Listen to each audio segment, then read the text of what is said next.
Hi, welcome to Up Money. My name is William Lass, name Lahong. I'm hanging out with the director of Up Money, Abuti Jude Matsimela.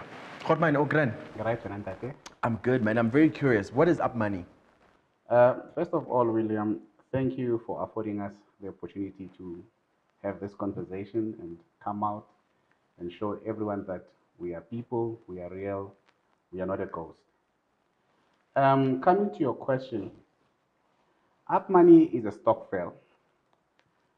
If you remember very well, who that grew up in the townships, our mothers normally have a gathering where they take money, where they give it to one person and that person puts it somewhere under a mattress or at the bank.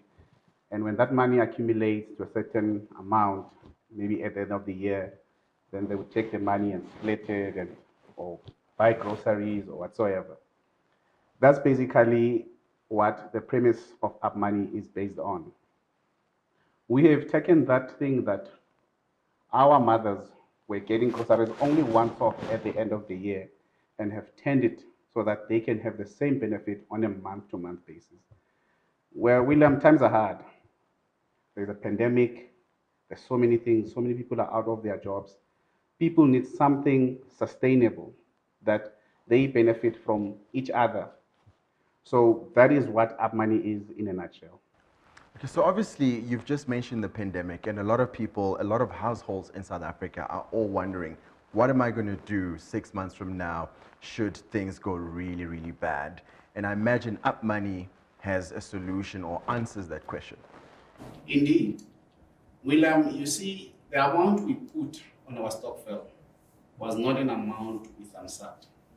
We did our studies, we did analysis, and looked at the most optimum solution around this. How can you make your last cent go an extra mile?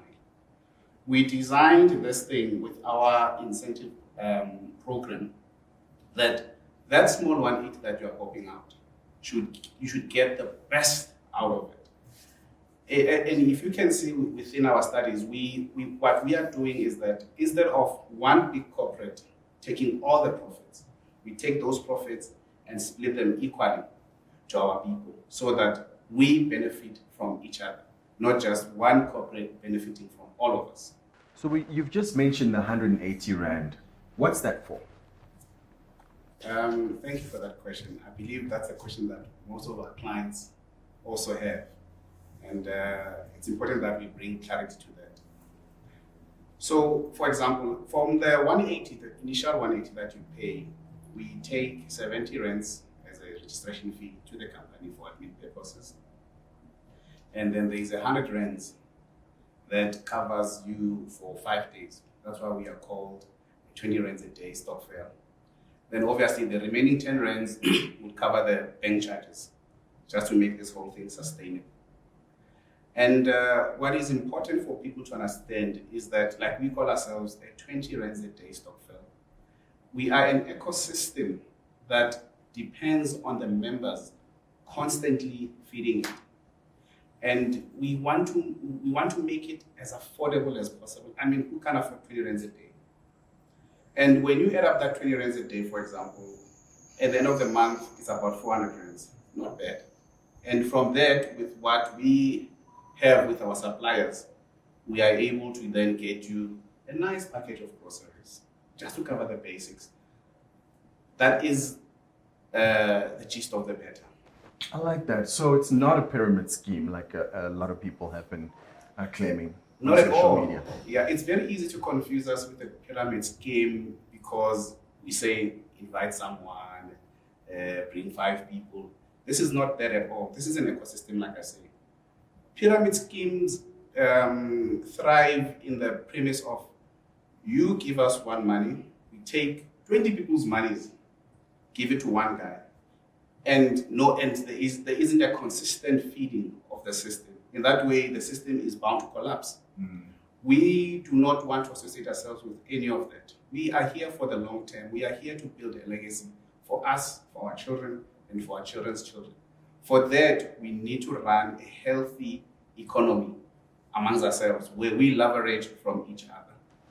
I like that. So right now, someone is obviously watching, asking, how can I I mean, when am I getting my groceries? Why was there a delay?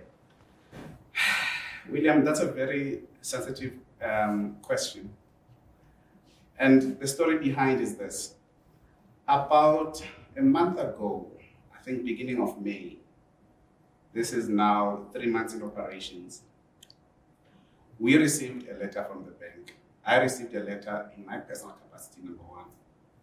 And the letter said to me, Dear Ignatius, we are a bank, you are banking with us. And as a bank, we have a right to terminate our relationship with you. And they stated there that if you have a house with us, bring it back. If you have taken a car finance with us, bring it back. If you even have a cell phone or credit card or anything that we might have forgotten, can you bring them back? You ask yourself, why? Did I miss a premium? No, you didn't miss a premium. We just don't like you anymore. And while I was still in shock, okay, what's going on? A month later, or a couple of weeks later, or a week later, we received another letter, now on the business, saying, Ignatius, like we told you in your personal capacity, now take your business and leave us. Pack your bags and go. And while we're still trying to sort out what's going on, and remember, we constantly, we went to the branches and tried to come, what's going on? Nobody could give us an answer. We are taken from one pillar to post. Okay. There was a time where I spent almost 2 hours in the branch just trying to find out what's going on, who has done what is doing, and nobody could give me an answer. And of recent, we're about to make a delivery. So on a weekly basis, we pay our suppliers and they give us the quotation. We do all the list that people are supposed to, of the people are supposed to watch with the groceries and blah, blah, blah. And as I was supposed to transfer the money, that money didn't go through. Shock, rush to the bank, what's going on? I'm trying to pay my suppliers, what's going on? Said, your account is blocked. Blocked, why? We don't know. Who knows? We don't know. Said there, the bank said, no, there's no way I'm going without receiving an answer. And we said, and I realized that now this is just going in circles and in circles. Try to talk to our legal advisors, and everybody is shocked. We don't know what's going on. The bank is not giving us an explanation. We were given an email address to send our concerns to. We send the concerns, nobody responds. They say, give us 7 working days. We wait 7 working days, still no response. We go there, nobody responds. Now, we're stuck. These people are, and this is the funny part about this event. The bank is still receiving money into that account. Of new members joining in. Correct. When new members join, they go to the ATM and put money in. The bank is taking the money. But that very same money that we're supposed to use to then buy the groceries, the bank is refusing to release with no explanation. Zero explanation. Have you tried the banking ombudsman? Our legal team has advised us to do that. Obviously, they are busy with that. They're busy. But truth be told, this is, you see, our clients are very volatile, for lack of a better word. This is a very volatile. If they have paid for groceries and they don't receive it at the time that they were supposed to receive it, they lose their minds.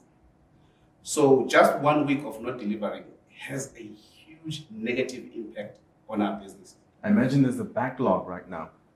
William, like I say, just 1 week means thousands and thousands of people are not going to receive their groceries. So it's been how many weeks now? So, and even to our members, this is one thing that we want them to know, that the bank has your money, the bank is taking your money, the bank is prohibiting us to use your money for the purpose that you intended it to be, which is for us to get to the grocery. Let's explain to our members who are watching. I put in the 180, I join. What happens between then and me receiving my groceries? What are the processes? So as according to our terms and conditions and the agreement we are having with our clients is that you are required to at least bring 5 people to your small group of stock firm. Right. Let me call it that. We can call it your business, whatever. And then from there, once all of them have paid and they're servicing the stock firm, you will see we've got a portal where our clients log in and they can see the progress and how far they are with the groceries. Then you are due a grocery, you receive an SMS, the office calls you. We've got a call center that people are calling constantly. Recently we had a case of COVID, so we had to close down the entire call center so that people can self-isolate and do the test. And so just for I think for the past 3 weeks, we had that blow on the face. However, the call center is coming back again on Thursday because now everybody would have went through that 14-day quarantine and that process. So as soon as that happens, the call center calls you and tells you are due your grocery. We've got leaders on the ground. They communicate with our people directly because those are our actual representatives on the ground. And then your grocery gets delivered. What's in the grocery pack? We've got a number of, or let me just say three packages. There is what we call the meat pack. Okay. So from there you would get your cold meat hamper, where you've got your bolognese, your cheese. You know, one thing that we want to achieve is that, you know, for a normal person in the townships, eating polony is a dream that they never thought could happen in their own household. It's a luxury. It's correct. And we wanted to restore that dignity of a human being for such a small thing like polony. So our program is restoring that dignity in them. So we've got boerewors, we've got chicken and meat. And we've got what we call a full grocery. So then on top of the meat, we would add vegetables, we would add rice, we would add mealy meal, depending on what the client qualifies for at that time. And I can join anytime. Correct. Joining is open to everyone, and you can join at any time. I saw some individuals where in one household they would ask everyone to join. And in that way, they get bigger returns that, okay, this week it's you who is due, next week your son is due, the other week your mother is due, and that brings a lot of difference in these people's lives. It seems you're making quite a difference in people's lives, and there has been a positive response. What are some of the testimonials that you can share with us? Whew, the list is endless. William, we are finding ourselves in a position where people are now composing songs. Wow. We will share those songs. People are writing songs and praising us. We've got video shoots where we ask our members themselves that when they receive the groceries, they should take photos or take videos. We even have now a camera crew that goes to some of and visits some of the members and ask them, what is your experience with that? And we are going to be sharing all of that with everyone. Those things is what gives us joy. You know, at night when I look at that video and hear that old woman saying, "Mntanam, in 2 weeks, 2 years ago, but with your program, I was able to have meat on my table." You know, there's one story that stood out for me when one member said, you know, there used to be this lady we know, she does recycling. Right. And for the first time in so many years, she had an opportunity to have meat as part of the list of her menu. And those are the things that brings us joy. That's that little difference we are making in one's life. A middle-class individual might take that for granted, that I've got meat. It's just normal life as usual. But for some people, it brings tears to their eyes. And that is what brings joy to me as an individual. And I imagine this then has come at a very timely, it has come timely, right? Because we find ourselves in the midst of COVID-19, people are under lockdown. Most people don't even know where their next meal will come from. So this is that solution. You know, there's a saying that says God works in wonders. We were shocked to realize how relevant and how, like in your words, timely our solution is. You know, we were shocked that our initial target market was just people in the townships, but we're surprised that even white people in the burbs, they join our program. We've got photos of them. They are benefiting from this solution because of the current conditions or lockdown conditions. So our solution is relevant, is now, and it's the future. Before we wrap up, there's obviously been a lot of talk. At one point you were trending on social media because an account by the name of Advocate Barry Rue was asking questions about Up Money and what it is you do. What is your response? And we're going to obviously show you the tweet. This is what it looks like. What's your response? You know, sometimes it's easy to throw mud hiding behind an avatar. That would be my first response. And I get surprised that somebody would call themselves an investigative journalist and a person does zero investigation. There are a number of accusations the gentleman is posting, or whoever the person is, to us as an organization, and everything he says is just incorrect. Number one, he claims we don't have an office. I don't know if we are sitting in a spaceship right now or an imaginary place. He says we don't have a landline to be contacted on. I don't know if our call center, and the number is even available on our website, is an imaginary experience. I don't know if our members, when they were calling the call center, they were also calling an imaginary environment. He mentions there on his tweet that here is the name of the CEO. By the way, he picks a picture of 8 years ago. I was flying to a certain business meeting at that time. He shows it there as if though I'm in a plane right now during lockdown, flying off somewhere. And one thing I would want to pose as a question to him, number one, if somebody is a scammer, why would I register my own website under my name? Number two, he was able to trace the cell phone number we use for the business. It was under my name. Number three, he says we don't exist at CIPC. I don't know if is it possible for the bank to open a business account for a non-existent business that does not have a CIPC certificate. And number three, he says we've been scamming people since 2017.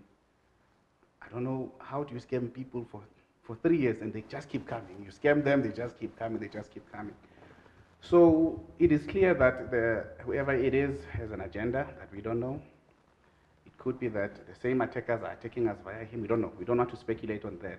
Is this a concerted effort, do you think? Correct. It is very clear. To obviously discredit Up Money? Correct. And we don't understand why, because, I mean, we're making a lot of difference to ordinary people. I don't understand why would somebody sit wherever he is, look at what we are doing, and plan to take food off the table of ordinary people. The difference we are making is in the lives of a normal old Makoko who has 11 dependents in one household. And our grocery makes a difference to those 11 people. If you can multiply our 300,000 members into families, because those are families, and realize the impact we are making in people's lives, I don't understand why would somebody be upset by that. It is so inhuman of a person to be doing that. And to have the audacity to go on social media and say things that are not factual at all.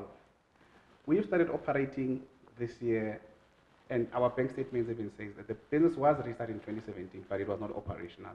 It started being operational this year in February. We have a database of where, because our registration happens online. So when somebody registers, we've got the correct date of the first member who registered on our website from the date I'm saying right now. And this is all very important data that's very necessary for a business and service like yours. So in closing, what would you like to say to the members or for South Africa to know? My brothers and sisters, allow me to use that word. We are being victimized, and we are being victimized by a huge giant. We are just like a little bug in front of a big giant that we cannot fight. And we are representing a bulk of the nation behind us. So this giant is trying to squeeze us out for what reason we don't know. And we are appealing to everyone from all corners of the earth. Whoever can help us in whatever way, whoever is able to stand with us against this giant, maybe if we are more bugs, we will eventually form something that the giant will be cognizant of. But that's my appeal, that please, please help us. we are in trouble here, it's not just us, it's not just me as the director of UpMoney, it's me and all the members we are representing and what we stand for as a company. In closing, Khotmane Igi, what's your call to action for your members? My appeal to my mothers there, Aboko, Kapubaba, and all our members, and anyone in society, is that if they know of any peaceful way that we can use to talk to FNB, just so that our cry doesn't fall on deaf ears like it's doing currently, at least let them release the money for the people so that they get their groceries. If there's a way, whether to write to government or write a petition, any peaceful way that they can use to help us and to stand with us in this matter, I'm appealing to everyone. We are here. Please stand with us. That's Jude Matsimela, the CEO of UpMoney. So here's what we know, and I implore you to use your own mind as well and do your own thinking. The facts are, UpMoney is a registered business.